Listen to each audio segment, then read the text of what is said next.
सृष्टि रचना, दुर्गा की उत्पत्ति और काल का पतन। सत्यलोक में परमेश्वर कबीर जी सब कुछ देख रहे थे। वो जानते थे कि हम आत्माएं अब ज्योति निरंजन के मोह में फंस चुकी हैं। हमने अपने परम पिता की आज्ञा को हल्के में लिया था और यही हमारी सबसे बड़ी भूल थी। अब परमात्मा ने एक अद्भुत लीला की तैयारी की। उन्होंने उस आत्मा को बुलाया जिसने सबसे पहले ज्योति निरंजन के साथ जाने की स्वीकृति दी थी। तब परमात्मा ने अपनी शब्द शक्ति से उस आत्मा का एक अत्यंत सुंदर स्त्री रूप बना दिया। उसका चेहरा दिव्य तेज से चमक रहा था। उसकी सुंदरता अलौकिक थी, लेकिन परमात्मा ने उसके शरीर में स्त्री इंद्रिय नहीं बनाई। यह भी परमात्मा की एक गहरी लीला थी। उस दिव्य स्त्री का नाम रखा गया प्रकृति देवी, जो आगे चलकर दुर्गा, अष्टांगी और त्रिदेव जननी के नाम से प्रसिद्ध हुई। फिर परमात्मा ने हम सभी आत्माओं को सूक्ष्म बीज रूप में परिवर्तित कर दिया। जैसे असंख्य जीवाणु एक बूंद में समा जाते हैं, वैसे ही परमात्मा ने अपनी शब्द शक्ति से हम सभी आत्माओं को प्रकृति देवी के भीतर प्रवेश करा दिया। फिर परमात्मा ने उस देवी से कहा, पुत्री, मैंने तुम में अनगिनत आत्माएं समाहित की हैं और मैं तुम्हें शब्दों की शक्ति देता हूं। तुम जितनी चाहो उतनी रचनाएं कर सकती हो। इसके बाद परमात्मा ने अपने पुत्र सहजदास को बुलाया। उन्होंने कहा, सहजदास, अपनी बहन को ज्योति निरंजन के पास छोड़ आओ। सहजदास ने आज्ञा मानी। वो प्रकृति देवी को लेकर ज्योति निरंजन के पास पहुंचे। फिर उन्होंने ज्योति निरंजन से कहा, परमपिता ने सभी आत्माओं को इस देवी के भीतर प्रवेश करा दिया है और इसे शब्द शक्ति दी है। ये जितने जीव चाहेगी उत्पन्न कर देगी। इतना कहकर सहजदास वापस सत्यलोक लौट आए। अब वहां केवल दो ही रह गए, ज्योति निरंजन और प्रकृति देवी। प्रकृति देवी अत्यंत सुंदर थीं। उनका रूप इतना आकर्षक था कि उन्हें देखते ही ज्योति निरंजन के भीतर काम वासना जाग उठी।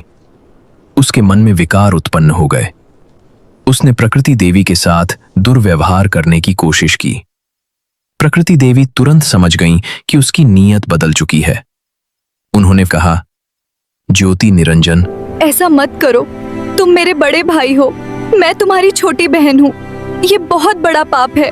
लेकिन काल पर वासना हावी हो चुकी थी। उसने देवी की एक न सुनी। तब प्रकृति देवी डर गईं। उन्होंने अपना सूक्ष्म रूप बनाया और अचानक ज्योति निरंजन के खुले मुख से उसके पेट में प्रवेश कर गईं। वहां से उन्होंने परम पिता से प्रार्थना की, हे सत्य पुरुष, मेरी रक्षा कीजिए। ये मेरे साथ दुष्कर्म करना चाहता है। परमात्मा सब देख रहे थे। तभी पूर्ण परमात्मा स्वयं एक दिव्य रूप धारण करके वहां प्रकट हुए। चारों ओर दिव्य प्रकाश फैल गया। फिर उन्होंने क्रोधित होकर कहा, ज्योति निरंजन, आज से तेरा नाम काल होगा। तू प्रतिदिन 1 लाख मानव शरीरधारी प्राणियों का आहार करेगा और 1.25 लाख उत्पन्न करेगा। फिर परमात्मा ने कहा, आज से तुझे सत्यलोक से निष्कासित किया जाता है। ये सुनते ही काल भयभीत हो गया और उसी समय परमात्मा ने प्रकृति देवी को उसके पेट से बाहर निकाल दिया। अब काल और दुर्गा दोनों को 21 ब्रह्मांड सहित सत्यलोक से बाहर भेज दिया गया। उन 21 ब्रह्मांडों का दिव्य विमान सत्यलोक से दूर जाने लगा, बहुत दूर, इतना दूर कि वे सत्यलोक से 16 शंखकोश की दूरी पर जाकर ठहर गए। वहीं से उन 21 ब्रह्मांडों की परिक्रमा शुरू हुई। क्षर पुरुष काल, ज्योति स्वरूपी निरंजन अपने भीतर उगते हुए प्रचंड क्रोध से जल रहा था। उसकी आंखों में अहंकार की अग्नि धधक रही थी। वो अपनी शक्ति पर मदमस्त होकर बोला, अब मुझे कौन रोक सकता है?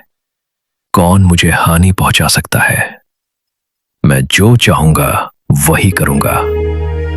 उसके सामने प्रकृति देवी दुर्गा खड़ी थीं। उनके मुख पर भय और करुणा स्पष्ट दिखाई दे रही थी। उन्होंने विनती की, हे ज्योति निरंजन, हम दोनों एक ही पूर्ण परमात्मा की संतान हैं। तुम मेरे बड़े भाई हो। क्योंकि तुम्हारा जन्म पहले हुआ था, यह संबंध अत्यंत पापपूर्ण होगा। और अब जब मैं तुम्हारे गर्भ से जन्म ले चुकी हूँ, तो मैं तुम्हारी पुत्री समान भी हूँ।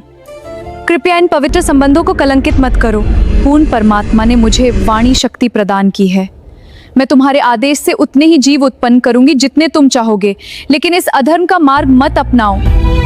किंतु काल का हृदय कठोर हो चुका था। उसके भीतर का अहंकार उसे अंधा बना चुका था। वो क्रोध से गरज उठा। मुझे वो दंड पहले ही मिल चुका है जिसका मैं पात्र था। मुझे सतलोक से निष्कासित किया जा चुका है। अब मैं वही करूंगा जो मेरी इच्छा होगी। ये सुनकर दुर्गा मौन हो गई।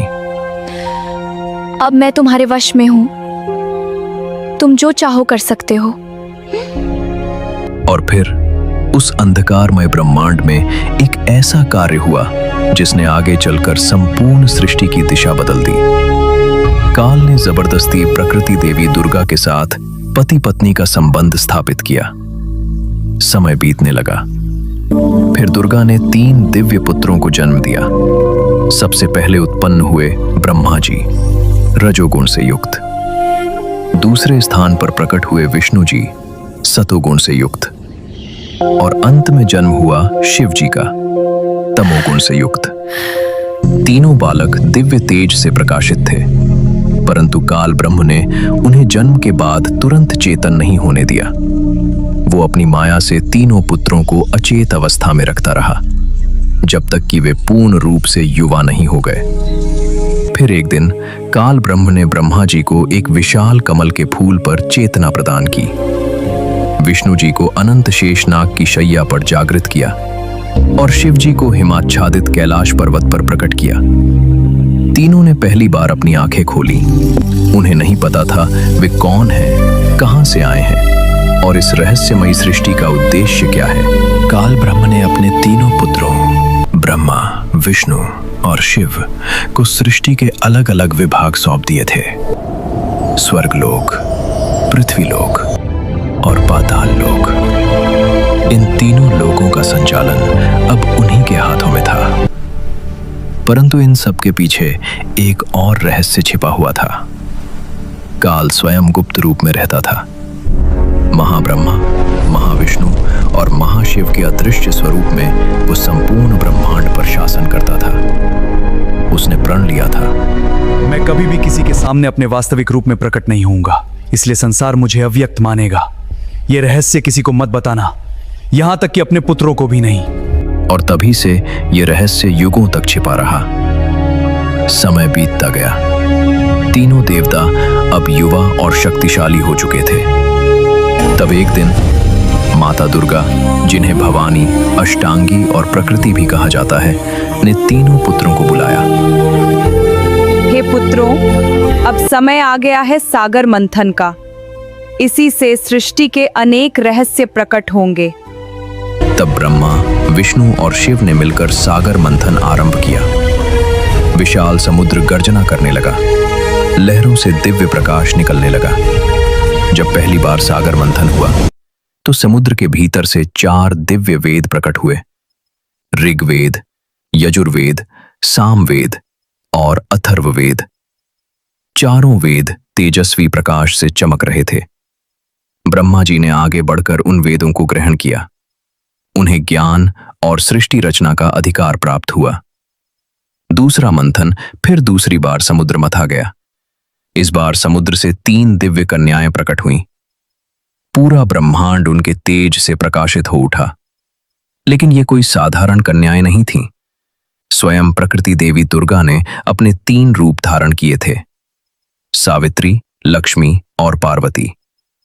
वे पहले सागर में छिप गई थीं और मंथन के समय प्रकट हुईं। दुर्गा ने अपने तीनों पुत्रों से कहा, अब ये तुम्हारी अर्धांगिनी बनेंगी।